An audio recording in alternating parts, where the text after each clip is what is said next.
Hi guys, hello. It's Arti. It's been a long time since I've done an update video, and I do get requests from you guys to update, but I don't know. I have very mixed feelings about doing videos on this. It's actually mentally quite traumatic to relive it.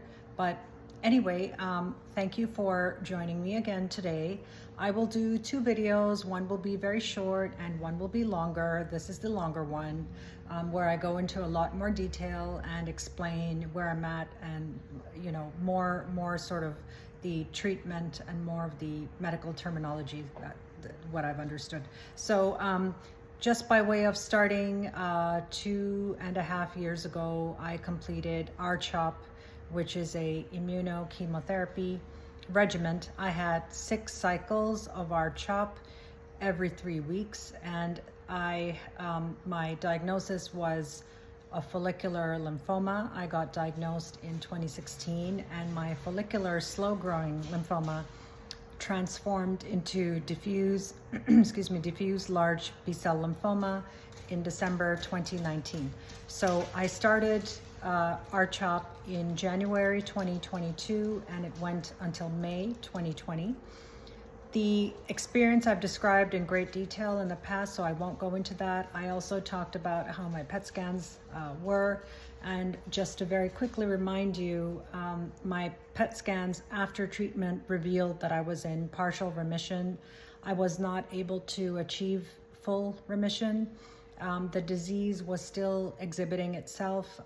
The SUV uptake, which is not a car, is a uptake value used to judge the level of intensity or aggressiveness of lymphomas or cancers in general. So my values were around 3s, 3 point something. So ideally you want to be at, the closer to 0, the better.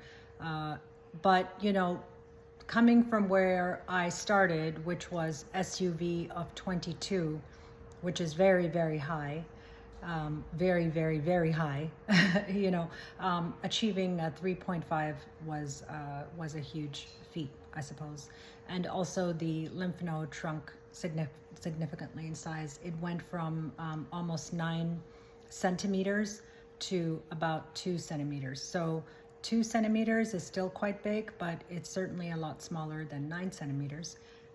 So for the last 2.5 years, I have been very, very careful in terms of what I eat. I am making sure that I eat lots of fruits and vegetables, lots of greens. I also am exercising daily. I started with just doing very basic stretches 3 months after chemo finished. And eventually by the 5th month, I became a regular Pilates, regular Pilates person. Every day I practice Pilates for about an hour. And Pilates is not like a very high intensity cardio workout. Pilates is a lot about building strength and regaining your muscle strength that you lose during chemo. A lot of things happen during chemo, which I've already talked about, so I won't go through that again, but your body really takes a hit during chemo, and after chemo, it continues. It's a fairly slow road to recovery, but if you diet and if you regularly exercise, you're speeding up that road to recovery. There's really no shortcut to full recovery, and I can't say, even with everything that I'm doing, I can't say that I'm recovered. I'm still feeling the burden that my body went through with chemo in many ways.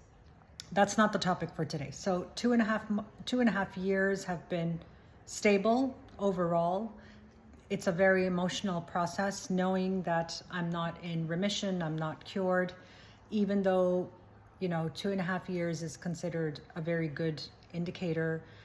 I'm really bummed out that after 2.5 years, the cancer is back. It's really quite distressing. They say that after 2 years, you're almost in the clear, and then after 5 years, the chances of relapse are very, very low.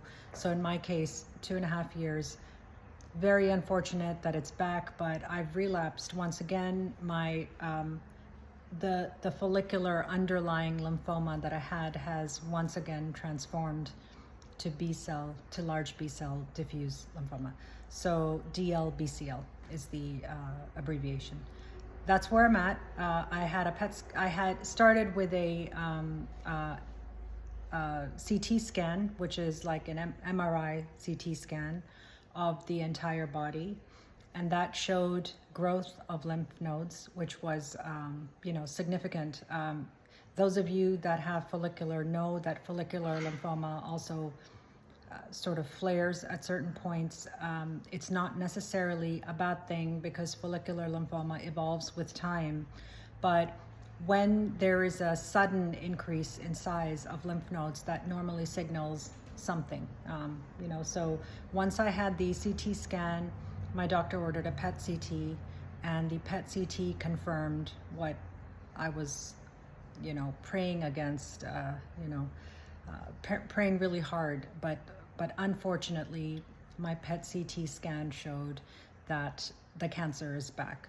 So the point I'm at now is I am going to have a biopsy done where the largest lymphoma is, which is for me in the pelvic area. Quite a dangerous area. There's no really good area to have cancer, right? But the pelvic abdominal area is where all the organs are. Your spleen, your liver, your kidneys, everything that helps your body function. So the location is important in the sense that the worst thing that can happen, aside from the fact of relapse, is that the cancer can attach itself into an organ, and your organs can get cancer. Your organs can start to breed the malignant tumorous cancer cells, and therefore impeding your organs from functioning properly, and that can actually exacerbate very quickly. It can spiral out of control. So it is important to watch yourself, see how you're feeling, and once you've had cancer, you start to recognize what the symptoms are. It's very rare that a cancer patient would just not know when their cancer is back. You can feel that something is off, and very rarely are relapses just caught as a result of imagery. Normally, that's I don't know if it's a good or bad thing, but it's something you need to be aware of your body and know how it's doing. So I have a biopsy in 2 days. The biopsy, what they will do is it's either going to be a core biopsy or it will be an excisional biopsy. The surgeon, the oncology surgeon, will need to gauge whether they'll be able to reach the lymph node using a core biopsy and get a good sample. If not, they will do an excisional biopsy, which is that they will make a cut and actually get a chunk of the tissue of the lymph node out. The bigger the piece, the better they can actually assess pathologically what is the composition of the cancer, which means what are the actual genes that are in the cancer and how aggressive they are, and that's really what determines treatment. Without a biopsy, it's very difficult for oncologists to determine the right treatment for you. They really need the biopsy, and I went through all that in the past many times, and in the past I've always had a core biopsy, and they've been able to get sufficient portion because of course my lymph nodes are quite large. So that's what I wanted to update. I don't know what treatment I'm going to get. Doctors always say there's many options, but when you look at it, when you have diffuse large B cell lymphoma, the chances of relapse statistically are, if you've been through chemotherapy as the first line treatment, when you get diffuse large B cell, the chances of you getting large B cell again are fairly slim. I mean less than 10%. 90% of people that go through chemotherapy with diffuse large B cell lymphoma achieve remission and don't need treatment again. I'm in that very special percentage of people who had a relapse after the first relapse. So in my situation, people in my situation, in spite of what oncologists say, there's not that many options. There is the high intensity chemo, which is normally RICE, RICE, followed by autologous stem cell transplant. And that treatment is only 50% successful. So 50% of people that actually even go through that don't, it doesn't cure them of it. And that's a very worrying statistic. And the other options are less intense, so therefore they're even less successful. I'm really trying not to sound so, I don't know if this is coming across as discouraging or negative. I'm trying to place the facts that I've been told by oncologists and be realistic for myself and also for you.